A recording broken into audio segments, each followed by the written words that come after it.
Hello everyone. हम लोगों ने रैंक कंप्लीट किया था, रैंक की कुछ प्रॉपर्टीज़ देखी थी और आज उन प्रॉपर्टीज़ के बाद हम पढ़ेंगे system of linear equations. System of linear equation की बात करें तो हमारे पास दो तरह के सिस्टम ऑफ लीनियर इक्वेशंस होते हैं।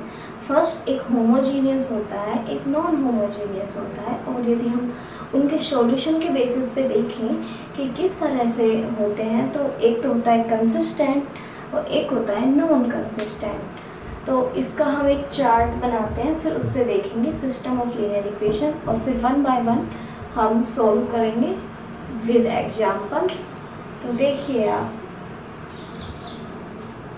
System of linear equations.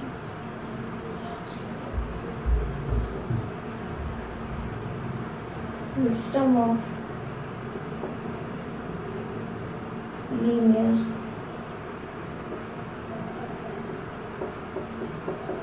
Equations. तो सिस्टम ऑफ लीनियर इक्वेशंस की बात करें तो हमारे पास दो तरह के होते हैं।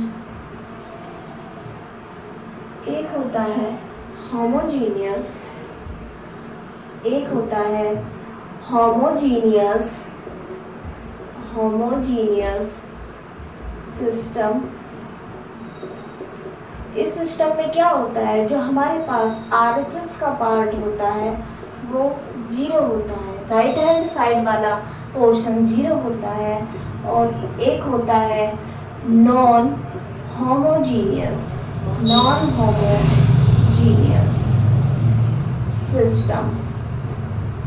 और जो नॉन होमोजीनियस सिस्टम होता है इसमें RHS वाला part not equal to zero होता है। ये तो हमने क्या बताया आपको कि RHS के बेसिस पे जो इक्वेशन दी है उन्हें देख के ही हम बता पाएंगे कि सिस्टम होमोजीनियस है या नॉन होमोजीनियस है। दूसरा इसके बेसिस ऑफ सॉल्यूशन के बेस पे हम बता सकते हैं। बेस ऑफ सॉल्यूशन एक होता है कंसिस्टेंट और एक होता है इनकंसिस्टेंट। कंसिस्टेंट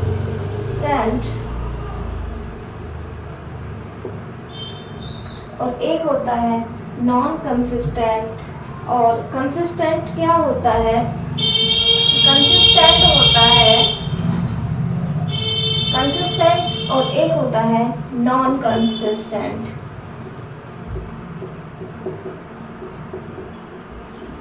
कंसिस्टेंट ऐसा होता है, कंसिस्टेंट सिस्टम ऐसे सिस्टम को कहते हैं जिस सिस्टम के पास सॉल्यूशन एग्जिस्ट करता है।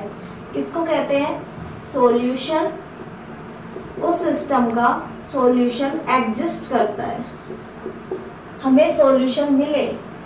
और इसमें होता है कि सॉल्यूशन डज नॉट एग्जिस्ट, या नॉन कंसिस्टेंट की जगह इनकंसिस्टेंट भी बोल सकते हैं, सॉल्यूशन नॉट एग्जिस्ट, सॉल्यूशन ही हमें प्राप्त नहीं होता। तो इसमें तो एक सिचुएशन बनती है, कौन सी, नो सॉल्यूशन। जब इनकंसिस्टेंट है तो हमें क्या मिलेगा, नो सॉल्यूशन। और जब सिस्टम कंसिस्टेंट होता है तो या तो हो सकता है उसके पास यूनिक सॉल्यूशन हो। क्या हो सकता है, यूनिक सॉल्यूशन हो सकता है। एक हो सकता है कि जो हमें सिस्टम गिवन है उसके पास इनफाइनाइट सॉल्यूशन हो, इनफाइनाइट सॉल्यूशन हो।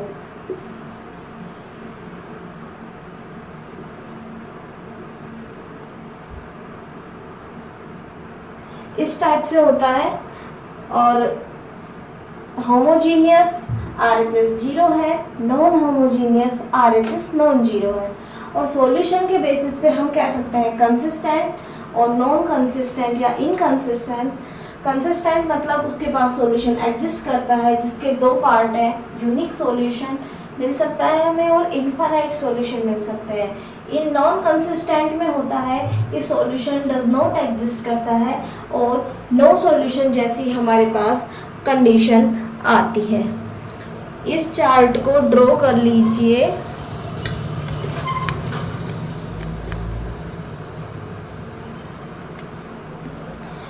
इस चार्ट के बाद हम आपको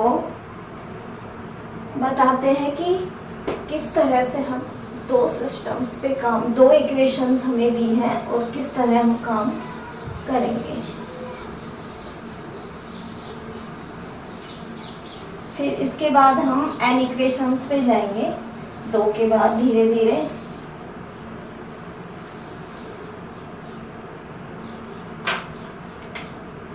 सपोज कीजिए अपने पास दो इक्वेशंस है लाइन की, a1x प्लस b1y बराबर c1 और दूसरी है a2x प्लस b2y बराबर c2।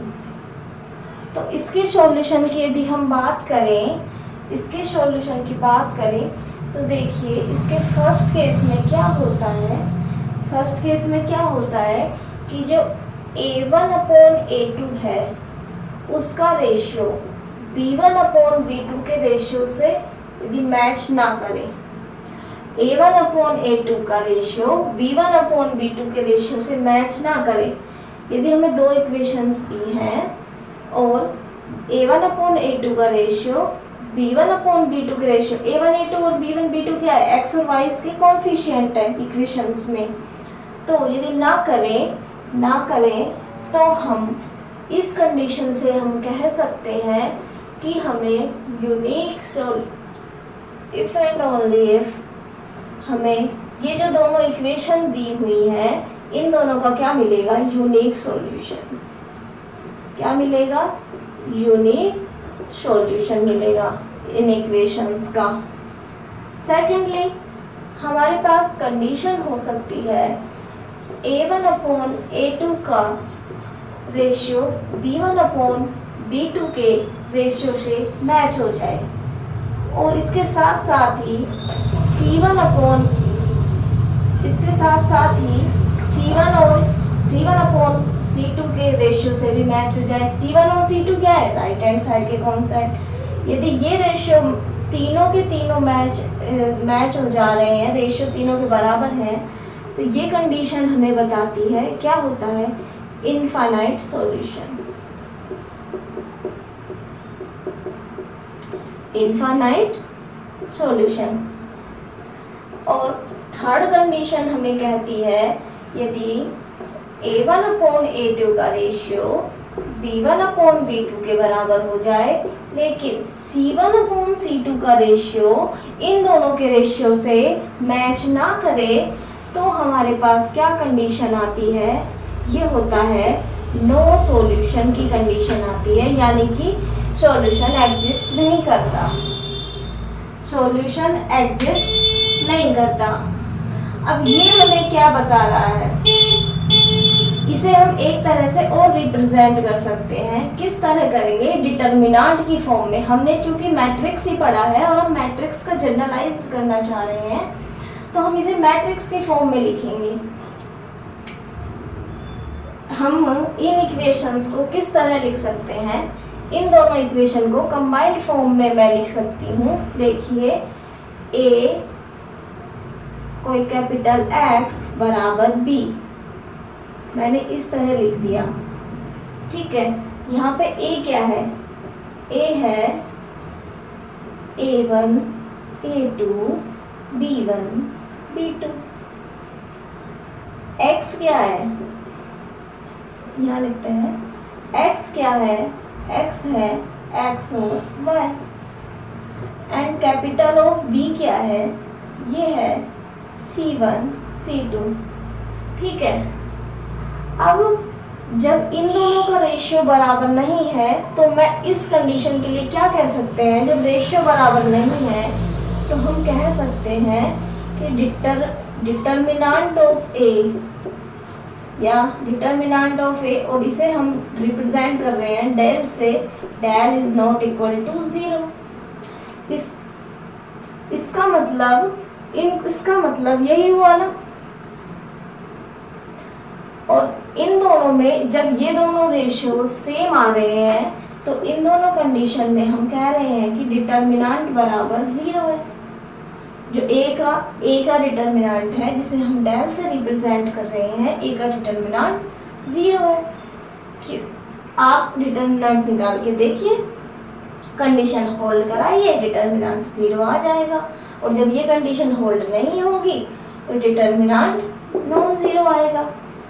वैसे भी समझ सकते हैं, यदि इन दोनों का रेशियो बराबर है तो एक रो या फिर हम कॉलम में बात करें तो एक दूसरे के मल्टीपल होंगे, और जब मल्टीपल होते हैं तो मल्टीपल की स्थिति में होता है कि जब दो रोज या दो कॉलम्स एक दूसरे के मल्टीपल हों तो डिटर्मिनेंट 0 आता है। तो यहाँ तक आप समझ गए, डिटर्मिनेंट यहाँ पे नॉन ज़ीरो है, यहाँ 0 है। तो इनसे हम कुछ कंक्लूजन या रिजल्ट्स निकालेंगे। कंक्लूजन या रिजल्ट निकालते हैं और यहाँ लिखते हैं कि हमने इनसे क्या कंक्लूजन निकाला। हमने कंक्लूजन निकाला, यदि डिटर्मिनेंट की वैल्यू 0 नहीं है, कोफिशिएंट्स मैट्रिक्स है जो वेरिएबल के कोफिशिएंट मैट्रिक्स है उसके डिटर्मिनेंट की वैल्यू 0 नहीं है। डिटर्मिनेंट तो आप समझ जाओगे किसका निकाल रहे हैं, डिटर्मिनेंट की वैल्यू 0 नहीं है, तो ये हमें साफ साफ इम्प्लाई कर देगा कि यूनिक सॉल्यूशन है। जब डिटर्मिनेंट की वैल्यू 0 नहीं है तो हमें ये साफ साफ बता देगा यूनिक सॉल्यूशन है, और यूनिक सॉल्यूशन है तो डिटर्मिनेंट 0 नहीं है। ये कंडीशन तो हो जाती है इफ़ एंड ओनली इफ़ कि determinant non zero unique solution, determinant non zero unique solution, unique solution मतलब determinant non zero. Second condition देखिए, यदि हमारे पास डिटर्मिनेंट 0 है तो ये इम्प्लाई करता है डिटर्मिनेंट 0 है तो हमारे पास इनफाइनाइट सॉल्यूशन भी आ सकता है और नो सॉल्यूशन जैसी कंडीशन भी बन सकती है। तो आइदर इनफाइनाइट सॉल्यूशन और नो सॉल्यूशन। यदि डिटर्मिनेंट 0 है तो हम कंफर्म नहीं बता सकते कि इनफाइनाइट सॉल्यूशन होगा या नो सॉल्यूशन होगा, क्योंकि हम ये C1 C2 पे भी तो निर्भर कर रहा है ना। C1 C2 को चेक करेंगे तभी हम बता पाएंगे कि इनफाइनाइट सॉल्यूशन है या फिर नो सॉल्यूशन है। ठीक है, अब देखिए आप कि यदि मुझे ये बता दिया जाए कि सॉल्यूशन इनफाइनाइट है तो हम डेफिनेटली कह सकते हैं ना कि डिटर्मिनेंट 0 होगा, या मुझे कह दिया जाए नो सॉल्यूशन है तो भी हम डेफिनेटली बता सकते हैं कि डिटर्मिनेंट 0 होगा। लेकिन यदि डिटर्मिनेंट 0 है तो हम डेफिनेटली नहीं कह सकते इनफाइनाइट सॉल्यूशन है या नो सॉल्यूशन है। उसके लिए हमें फर्दर आगे चेक करना पड़ता है। लेकिन डिटर्मिनेंट नॉन ज़ीरो है तो यूनिक सॉल्यूशन है तो डिटर्मिनेंट नॉन ज़ीरो। तो यहाँ लिख लीजिए, थर्ड में ऐसे ही लिख लीजिए, if infinite solution then determinant is 0, and fourth, if no solution this implies भी डिटर्मिनेंट 0। तो ये कंक्लूजन्स हैं, ये इम्पोर्टेंट हैं, ये बहुत बार पूछे जाते हैं, यही हमारी सिली मिस्टेक्स कराते हैं एग्जाम में, तो ये आप ध्यान रखना। ठीक है, तो नोट डाउन। इसके बाद हम एक एग्जाम्पल करेंगे।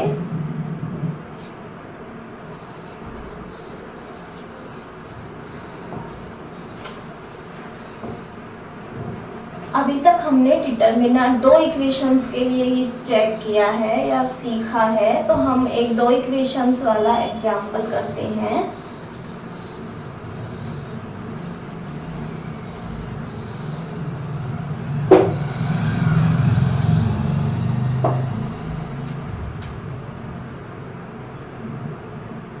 एक क्वेश्चन करते हैं, find the value of k, find the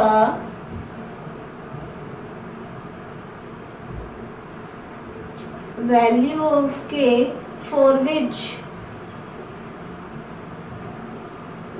for which system has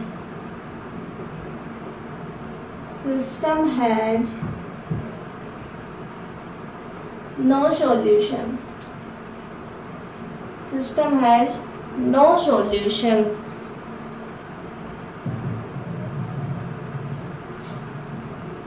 तो सिस्टम लिख लेते हैं के सिस्टम है हमारे पास k plus 1x plus 2ky बराबर 3k minus 1 3kx plus k plus 2y बराबर ok प्लस 1। अब देखिए हमें बोला है नो सॉल्यूशन के लिए बोला है, हमें क्या बोला है, नो सॉल्यूशन। एक बात बताइए, यदि यूनिक सॉल्यूशन बोला होता तो आप क्या चेक करते हैं? आप सीधा चेक करते हैं डिटर्मिनेंट कहाँ नॉन ज़ीरो हो रहा है और आप कंफर्म बता देते इन पॉइंट पे डिटर्मिनेंट नॉन ज़ीरो है, तो ये पॉइंट मेरे किसके पॉइंट है, ये पॉइंट किसके, यूनिक सॉल्यूशन के पॉइंट है। अब इसने पूछा है हमसे नो सॉल्यूशन, ठीक है। अब नो सॉल्यूशन के लिए डिटर्मिनेंट पे क्या कंडीशन है, डिटर्मिनेंट ज़ीरो होना चाहिए। अब डिटर्मिनेंट को मैंने जीरो कर दिया और मुझे के की कुछ वैल्यूज़ मिल गई, तो क्या आप श्योरली बता पाएंगे कि वो नो सॉल्यूशन की ही कंडीशन है? बताइए, क्या आप श्योरली बता पाएंगे कि वो कंडीशन नो सॉल्यूशन की है या फिर इनफाइनाइट सॉल्यूशन की है? डिटर्मिनेंट के जीरो होने से तो हम कह नहीं सकते, यानी सबसे पहले तो हमें वो पॉइंट्स कलेक्ट करने हैं, के की वो वैल्यूज़ कलेक्ट करनी है जिन वैल्यूज़ के लिए हमारा डिटर्मिनेंट ज़ीरो हो रहा है। फिर उसके बाद हम चेक करेंगे कि नो सॉल्यूशन है या इनफाइनाइट सॉल्यूशन। फिर जिन जिन पॉइंट पे हमें नो सॉल्यूशन मिलेगा वो हमारा क्या हो जाएगा, आंसर। वो हमारा आंसर होगा किसके लिए, जो क्वेश्चन में पूछा है नो सॉल्यूशन, ठीक है। सबसे पहले हम डिटर्मिनेंट को ज़ीरो करते हैं और डिटर्मिनेंट किसका लेंगे, आपको पता लग गया होगा कि आप समझ चुके होंगे कोफिशिएंट मैट्रिक्स का डिटर्मिनेंट लेते हैं, समझ गए, k plus 1 2k 3k k plus 2, इसका डिटर्मिनेंट ज़ीरो करना है हमें। क्या करेंगे, k plus 1 k plus 2 minus 6k square बराबर 0। This implies k square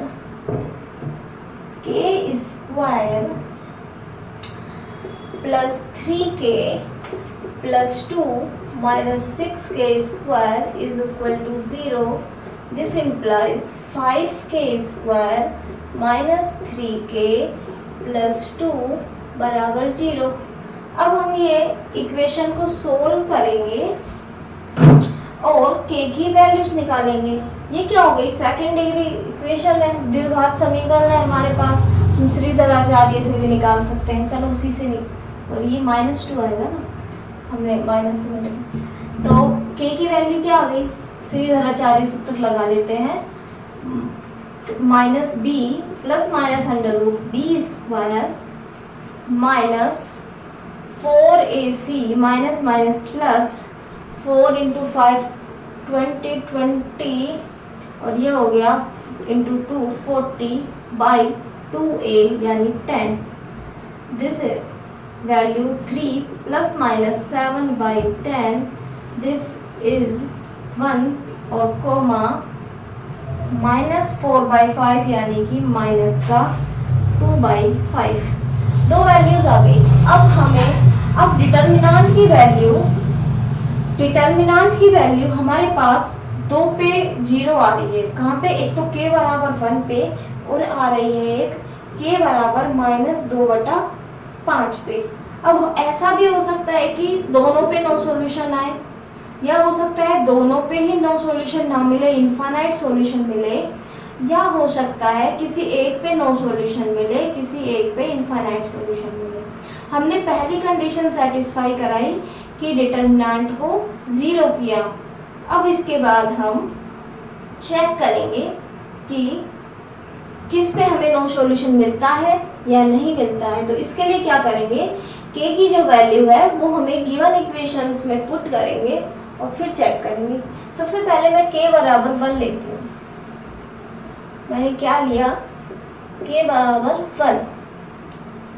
for के बराबर 1 equation is 2x plus 2y बराबर 2 एंड सेकेंड इक्वेशन इज के बराबर 1 के लिए 3x प्लस 3y बराबर 3।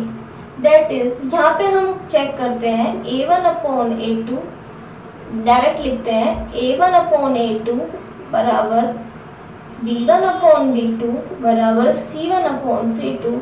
और ये कंडीशन किसके लिए थी, इनफाइनाइट सॉल्यूशन के लिए।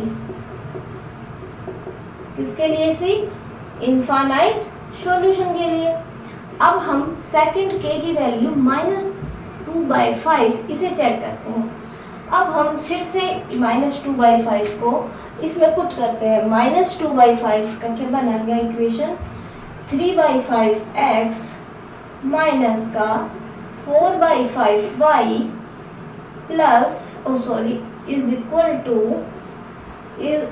टू 3 इंटू -2/5, 3 इंटू -2/5 माइनस 6/5 -1 ये हो गई माइनस का 11/5 एंड यहाँ पे करेंगे 3 इंटू 2/5 माइनस का 6/5x और ये हो गया प्लस का माइनस का 2/5 plus 2 8/5y is equal to 2 minus का 4/5 ये हो गया 1/5। ये आ गई हमारे पास इक्वेशन। अब चेक करते हैं a1/a2 की वैल्यू निकालेंगे -1/2 बराबर इसकी निकालेंगे b1/b2 -1/2 और c1/c2 की निकालेंगे माइनस का 11 जो इसके बराबर नहीं आ रहा है।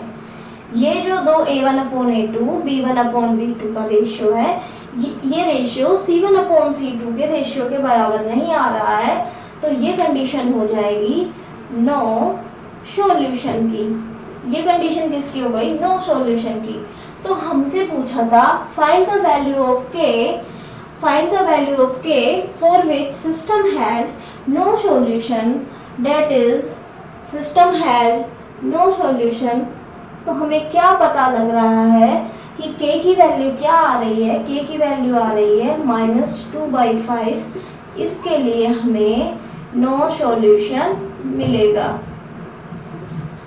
ठीक है, अब आप देखिए इसमें बोला है नो सॉल्यूशन। यदि हमसे पूछता कि इनफाइनाइट सॉल्यूशन के बारे में बताइए, के की वो वैल्यू बताइए जहां हमें इनफाइनाइट सॉल्यूशन मिलता है, तो हमारा आंसर होता 1। और यदि हमें पूछता इसी क्वेश्चन में यूनिक सॉल्यूशन की कंडीशन बताइए, तो हम क्या बताते, के की वैल्यू 1 और -2/5 को छोड़ के कुछ भी रख दीजिए, डिटर्मिनेंट 0 नहीं आएगा। तो आप इन दोनों को छोड़ के कोई भी रियल नंबर रखिए, तो ये क्या हो जाएगा, यूनिक सॉल्यूशन। ठीक है, ये नोट डाउन।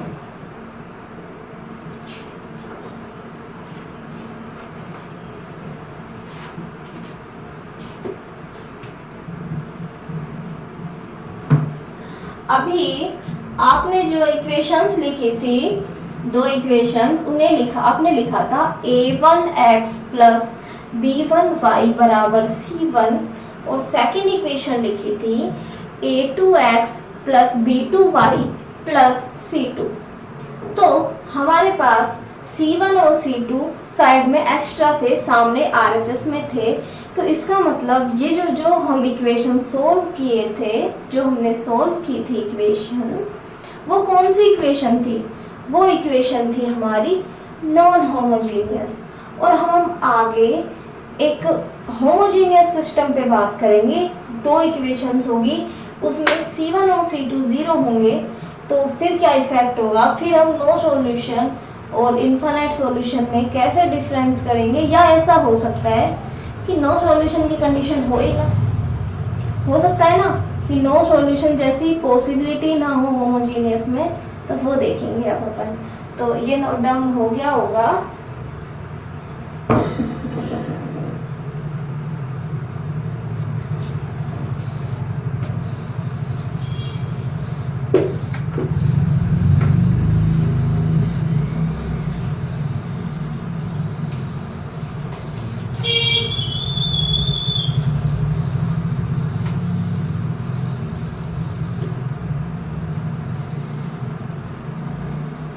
लिखिए homogeneous system of equation.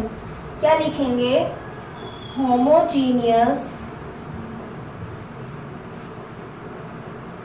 System of equations. ठीक है, होमोजीनियस सिस्टम। तो आप लिखिए हमारे पास सिस्टम है, दो इक्वेशंस पे बात कर रहे हैं अभी। a1x प्लस b1y बराबर C1 तो है नहीं, होमोजीनियस पे बात करें तो RHS 0। a2x प्लस b2y बराबर 0। तो हमने दो इक्वेशन लिखी, इसमें भी डिटर्मिनेंट वही है, a1 b1 a2 b2। लिख देंगे आप डिटर्मिनेंट क्या है, a1 b1 a2 b2। तो अब होगा क्या, कंडीशन लिखिए और याद रखनी है इन्हें। Determinant is not equal to 0। If determinant is not equal to 0, this case is unique solution. ये यूनिवर्सल है। इक्वेशन हमारे पास होमोजीनियस सिस्टम हो, नॉन होमोजीनियस सिस्टम हो, यदि डिटर्मिनेंट नॉन जीरो है, सॉल्यूशन इज यूनिक। और जब होमोजीनियस सिस्टम होता है, यूनिक सॉल्यूशन मिलता है, तो वो यूनिक सॉल्यूशन कैसा होता है, ट्रिवियल सॉल्यूशन, या फिर हम कह सकते हैं जीरो सॉल्यूशन। इस सिस्टम का यदि डिटर्मिनेंट नॉन जीरो है, तो 0 0 के अलावा x और y की 0 0 वैल्यू के अलावा कोई और ऐसी वैल्यू हमें मिलेगी ही नहीं जो हमें सेटिस्फाई करे इन इक्वेशंस को। तो यदि जब भी हमें यूनिक सॉल्यूशन मिलता है होमोजीनियस सिस्टम में, डिटर्मिनेंट नॉन जीरो होता है, तो हम कह सकते हैं कि जो सॉल्यूशन है वो यूनिक सॉल्यूशन जो है वो हमारे पास जीरो सॉल्यूशन या ट्रिवियल सॉल्यूशन होता है। दूसरी कंडीशन आती है कि डिटर्मिनेंट ज़ीरो हो जाता है। अब जब डिटर्मिनेंट ज़ीरो हो जाता है तो इस कंडीशन में नॉन ज़ीरो सॉल्यूशन एग्जिस्ट करता है। नॉन जीरो सॉल्यूशन एग्जिस्ट करता है। देखिए जीरो सॉल्यूशन तो अभी भी मिलेगा, यूनिक सॉल्यूशन मिलता है तब कंफर्म है कि वो जीरो ही होगा। और यदि ये डिटर्मिनेंट जीरो भी हो जाए तो जीरो जीरो तो इसे ऑलवेज सेटिस्फाई करेंगे, जीरो सॉल्यूशन तो मिलेगा ही मिलेगा। इसके साथ नॉन जीरो सॉल्यूशन भी एग्जिस्ट करेंगे।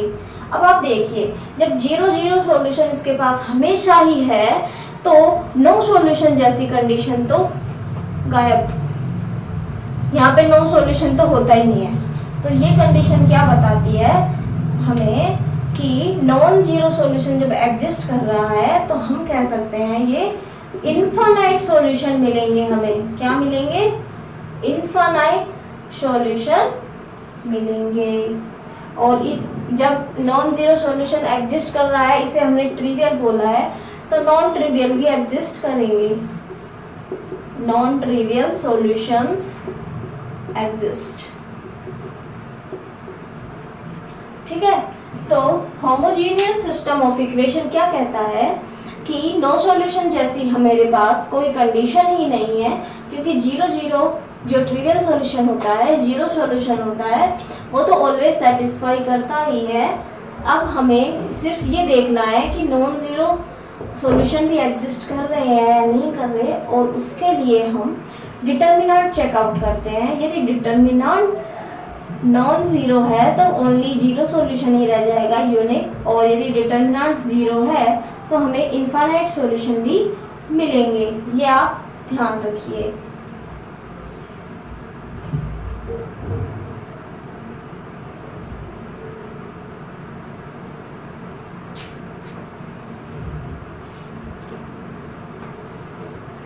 इसके बाद हम बात करेंगे augmented matrix.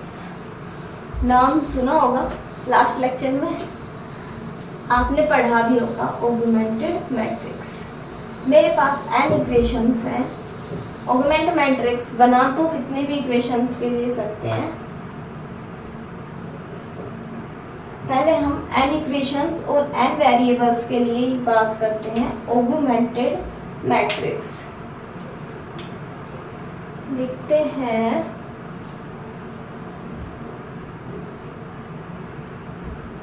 Augmented matrix. Augmented matrix मेरे पास n अननोन्स है और n इक्वेशंस हैं। Consider n unknowns and equations. किस तरह से हम कंसीडर करते हैं, देखिए। इसके लिए आपको इक्लियन फॉर्म आना जरूरी है, और इक्लियन फॉर्म हम पढ़ा चुके हैं रैंक के फर्स्ट लेक्चर में। a11 x1 plus a12 x2 plus a13 x3 plus dot dot dot plus a1n xn बराबर b1। ये हमारी पहली इक्वेशन है। Second equation a12 x1 plus a21 x2 plus a23 x3 and dot dot dot a2n xn बराबर b2।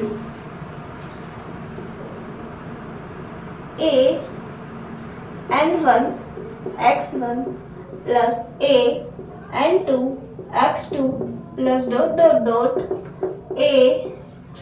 an1 xn बराबर bn।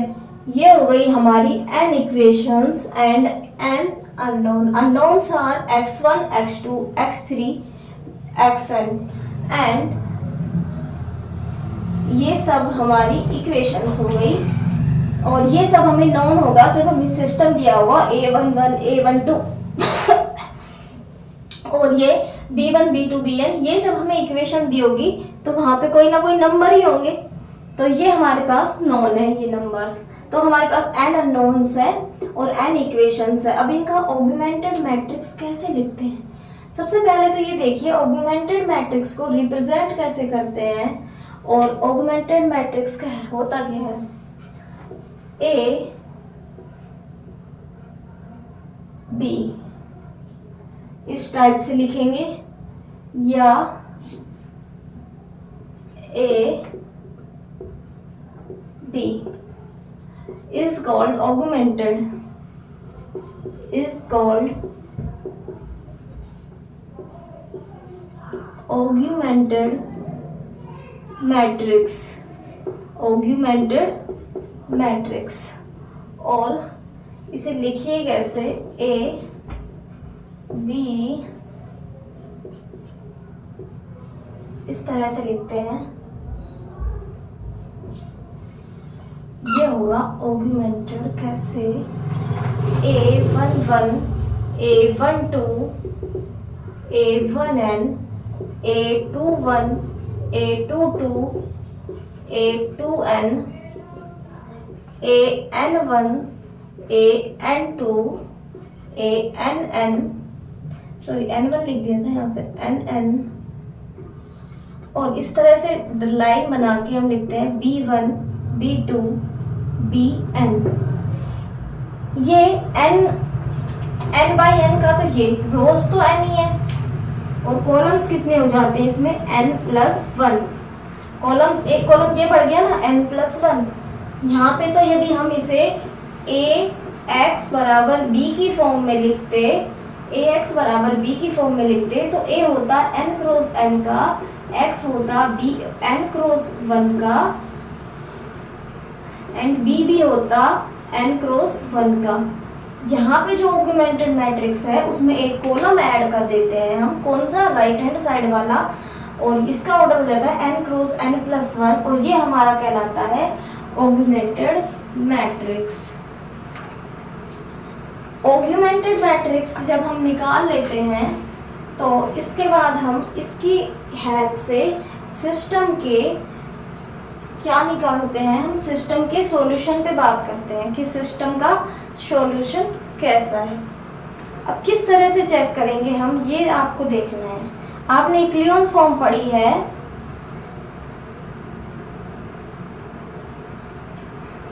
आपने इक्लियन form पढ़ी है, तो आप इस मैट्रिक्स को इक्लियन फॉर्म में चेंज करिए और जो ऑपरेशन इस वाले n क्रॉस n पे, a वाले पे लगाएं, वही ऑपरेशन यहाँ लगाएं आप, और इसे किस में चेंज कीजिए, इक्लियन फॉर्म में। इसे चेंज करना है आपको इक्लियन फॉर्म में, ठीक है।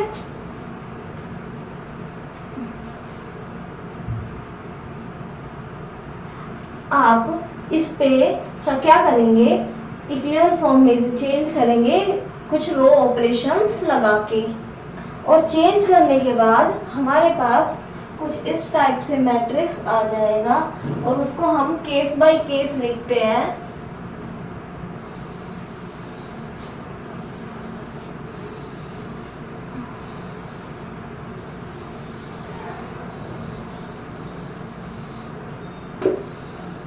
हो सकता है केस 1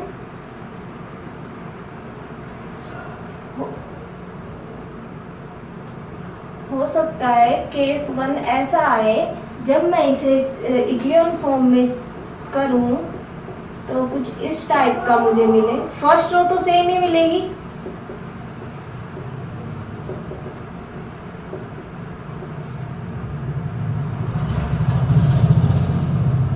इक्लियन फॉर्म में कर रहे हैं तो 0 a22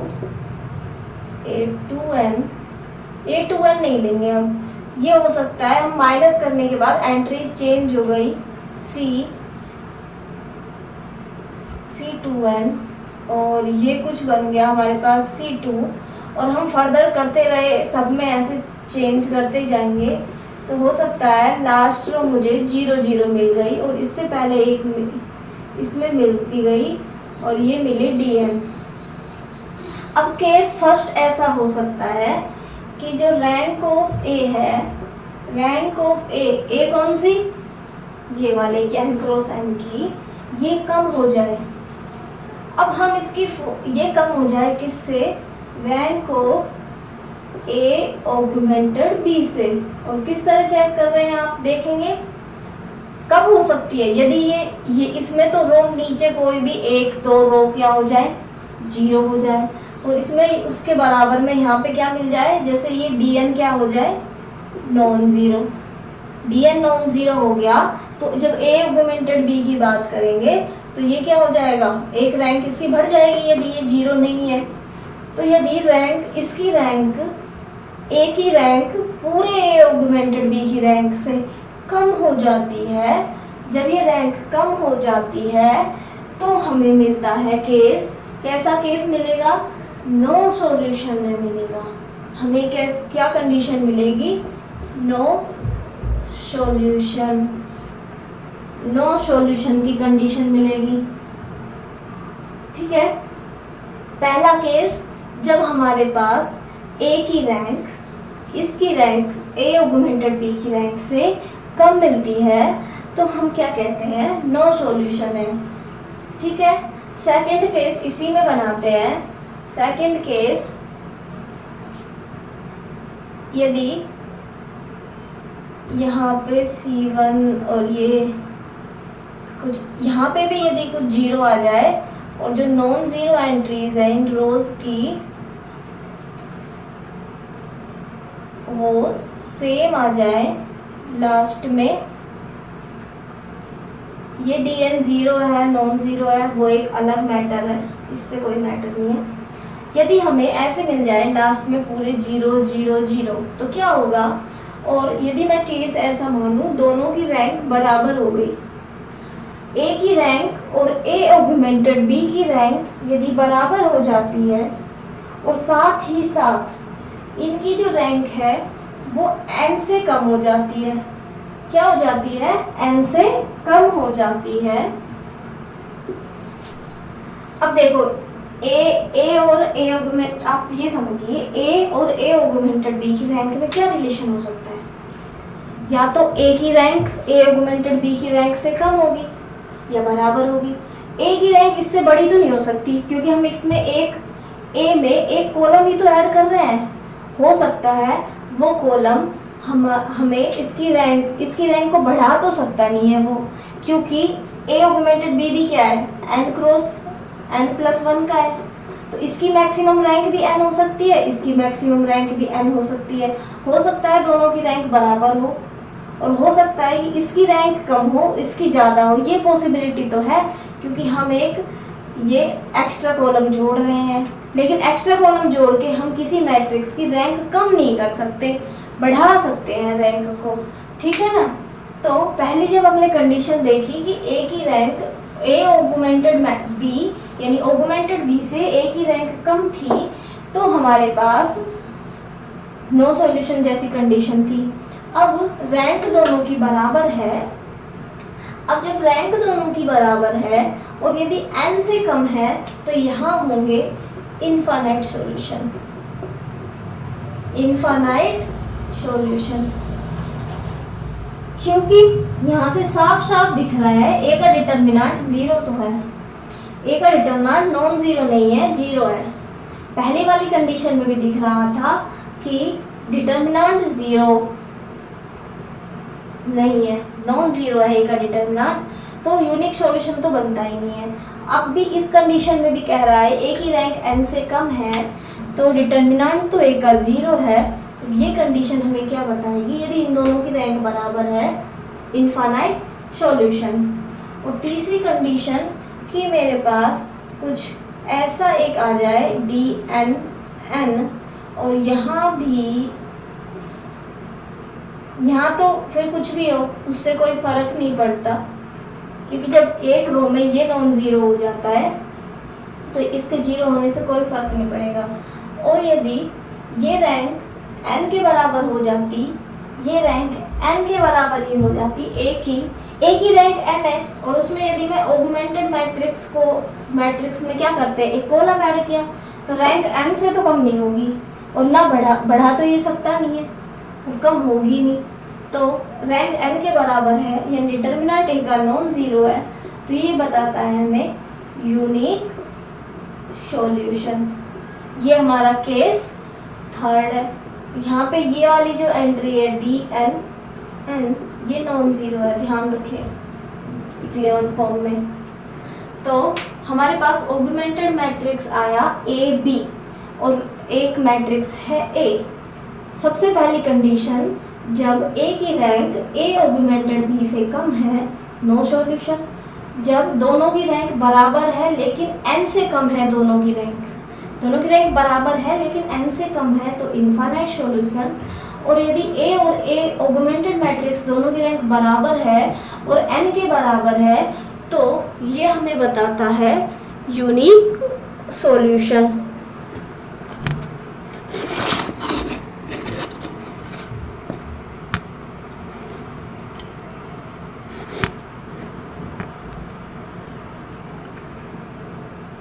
तो ये हमें क्या बताता है?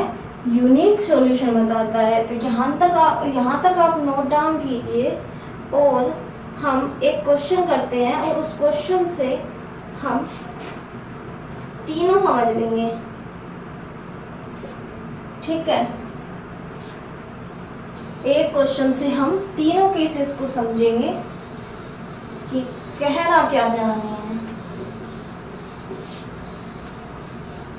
एक डिटर्मिनेंट वाला जो कॉन्सेप्ट था, डिटर्मिनेंट जीरो नॉन जीरो, वो भी ध्यान रखिए। जीरो होता है तो क्या प्रोबेबिलिटी है सॉल्यूशन की, और नॉन जीरो है तो क्या प्रोबेबिलिटी है सॉल्यूशन की। एक सिस्टम दिया है,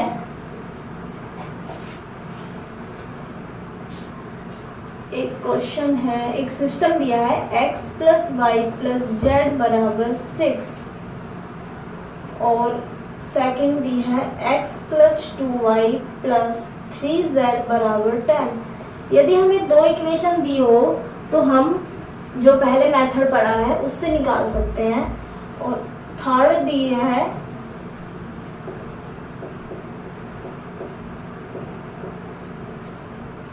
ये लैम्बडा और ये म्यू है, और इसने बोला है for what value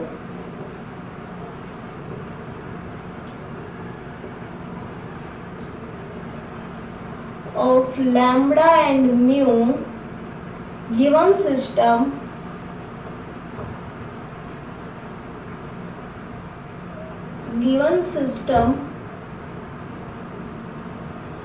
having number first unique solution,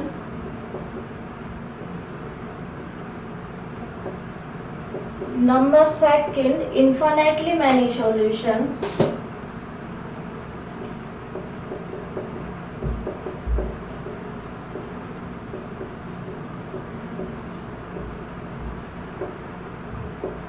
and third one is no solution।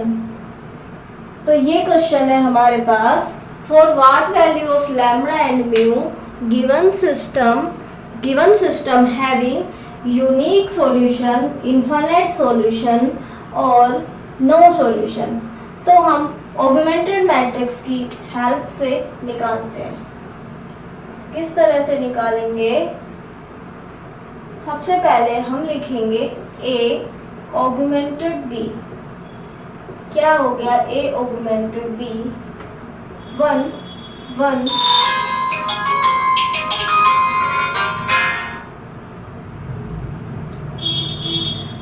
1 1 1 1 2 3 1 2 lambda and 6 10 mu. ये हो गई ऑगमेंटेड मैट्रिक्स हमारी। इस तरह लिखा, इन सब के कोफिशिएंट का एक मैट्रिक्स लिखा और एक कॉलम हमने ये ऐड किया साइड में। ये हमारा है ऑगमेंटेड बी। ठीक है, अब हम इसमें इक्विवेलेंट फॉर्म बनाने के लिए ऑपरेशन लगाया मैंने। R2 में R2 माइनस R1, R3 में भी लगा दिया मैंने R3 माइनस R1। तो हमें क्या करना है? देखिए, अब A ऑगमेंटेड B किसके सिमिलर आया?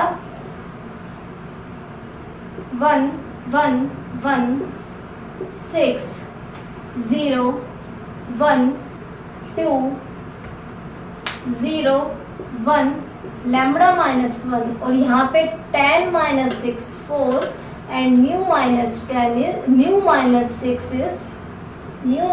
6 इज म्यू माइनस 6। अब दोबारा से इक्विवेलेंट फॉर्म के लिए एक और हमने रो ऑपरेशन लगाया। R3 में R3 minus R2, R3 minus R2। तो हमारे पास क्या बना? देखिए 1 1 1 6 0 1 2 4 0 0 lambda minus 3 and mu minus 10। ये आ गई वैल्यू। अब हमें इसमें बताना है कि कंडीशन बतानी है unique solution, infinite solution and no solution की। अब देखिए, जब नो सॉल्यूशन वाली कंडीशन पे बात कर रहे थे तो क्या हो रहा था? इसकी रैंक और इसकी रैंक बराबर नहीं हो रही थी। अब आप देखिए कि इन दोनों में तो कोई रिलेशन हम निकाल नहीं सकते। यहाँ देखते हैं हमने क्या किया, इसकी रैंक और इसकी रैंक को किया है। अब यदि मैं लैम्बडा को 3 के बराबर रख दूं और म्यू को 10 के बराबर ना रखूं, लैम्बडा को 3 के बराबर रखूं और म्यू को 10 के बराबर ना रखूं, तो रैंक ऑफ ए क्या आ जाएगी, 2, क्योंकि ये रो 0 बन जाएगी, ए की रैंक तो 2। और यदि इसे मैं 10 के बराबर ना रखूं तो ए ऑगमेंटेड बी की ये 0 नहीं बनेगा, तो rank of A augmented B is 3, that is rank of A is not equal to rank of augmented matrix, so this condition give no solution, this condition gives no solution। अब दूसरी condition देखिए कि यदि इन दोनों की rank मुझे बराबर करनी है तो मैं लैम्बडा को यदि 3 के बराबर करूं और म्यू को 10 के बराबर करूं, ये देखिए लैम्बडा को 3 के बराबर म्यू को 10 के बराबर, इसकी रैंक भी 2 बन जाएगी और इसकी रैंक भी पूरे की 2 बन जाएगी कि नहीं, ये भी 0 हो जाएगा और ये भी 0 हो जाएगा। यहाँ से हमें मिलेगा रैंक ऑफ ए बराबर 2 बराबर rank of A augmented B, और ये लेस देन किससे हो गया, n से। n क्या है, n अननोन है हमारे पास, n है 3 से कम हो जाता है, दोनों की रैंक बराबर हो, n से कम हो, तो हमने क्या पढ़ा था, इनफाइनाइट सॉल्यूशन। क्या पढ़ा था, इनफाइनाइट सॉल्यूशन। और तीसरी कंडीशन, यदि लैम्बडा की वैल्यू 3 नहीं है और म्यू भी 10 नहीं है, म्यू 10 नहीं है, लैम्बडा भी 3 नहीं है, तो दोनों की मैट्रिसेस की जो रैंक है, रैंक ऑफ ए, अब हमें ऑगमेंटेड की देखने की जरूरत भी नहीं है। वैसे रैंक ऑफ ए जब 3 है, डिटर्मिनेंट ए का नॉन जीरो है, तो हम कह सकते हैं यूनिक सॉल्यूशन। और हम देख लेते हैं वैसे ए ऑगमेंटेड बी की रैंक भी 3 ही है, तो ये कंडीशन, और ये बराबर किसके हैं, n के, और n क्या है यहाँ पे 3, तो ये क्या आ गई हमारी कंडीशन किसकी, यूनिक सॉल्यूशन की। तो आप देखिए इस टाइप से हम ऑगमेंटेड मैट्रिक्स का यूज करके क्वेश्चंस को सोल्व कर सकते हैं। सिस्टम दिया है, ऑगमेंटेड मैट्रिक्स बनाइए, इक्विलिब्रियम फॉर्म में चेंज कीजिए और फिर एनालिसिस कीजिए कि कब ए की रैंक और ए ऑगमेंटेड की रैंक किस तरह वेरी कर रही है। यदि दोनों की बराबर नहीं है तो सीधा बोल सकते हैं नो सॉल्यूशन। दोनों की बराबर है लेकिन नंबर ऑफ अननोन्स या नंबर ऑफ इक्वेशन से कम है, तो उसे उस कंडीशन में कह देते हैं इनफाइनाइट सॉल्यूशन। और दोनों की बराबर है और उस n के ही बराबर है, तो उसे कहते हैं यूनिक सॉल्यूशन। अब इसके बाद यहाँ तक आपको क्लियर हुआ होगा। इसके बाद हम आगे एक ऐसी इक्वेशंस पे बात करेंगे, सिस्टम ऑफ होमोजीनियस इक्वेशंस पे ही बात करेंगे और फिर नॉन होमोजीनियस पे, कि अभी तक इन इक्वेशंस में क्या था कि नंबर ऑफ अननोन्स और नंबर ऑफ इक्वेशंस जो हमें गिवन थी वो क्या थी, सेम थी। नंबर ऑफ अननोन्स और नंबर ऑफ इक्वेशंस सेम थी। देखिए नंबर ऑफ अननोन्स भी 3 है इस क्वेश्चन में और नंबर ऑफ इक्वेशंस भी क्या है, 3। अब आगे हम वो वाली सोल्व करेंगे जहाँ पे नंबर ऑफ अननोन्स और नंबर ऑफ इक्वेशन सेम नहीं होंगे। हो सकता है नंबर ऑफ अननोन्स ज़्यादा हो या हो सकता है नंबर ऑफ इक्वेशंस ज़्यादा हो। ठीक है, तो आज के लिए इतना ही। Thank you.